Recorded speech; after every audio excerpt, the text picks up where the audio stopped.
نبی علیہ الصلوۃ والسلام بارکی احادیث کی راضی چې نبی علیہ الصلوۃ والسلام د حجۃ الوداع په موقع باندې کوم چې اخرنی حج و د نبی علیہ الصلوۃ والسلام نبی علیہ الصلوۃ والسلام په پوره ژوندۍ کې یو حج کړ او دا د نبی علیہ الصلوۃ والسلام د ژوندۍ اخرنی حج عمره کړی دی لیکن حج دا یو کړ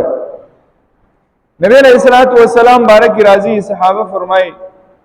چې نبی علیہ الصلوۃ والسلام په دې ویره باندې کله چې دا حج کوو قربانی کوله نبی علیہ الصلوۃ والسلام سل اوخان لالګو د سل اوخان قربانی نبی علیہ الصلوۃ والسلام کړ اوس خپل موږ سوچ وکړو چې نبی علیہ الصلوۃ والسلام سل اوخان لاله یقینا چې دا قربانی ډیر زیات اهم څه ده او بل روایت کې راځي چې سل اوخان ټوټل نبی علیہ الصلوۃ والسلام علل کړیو لیکن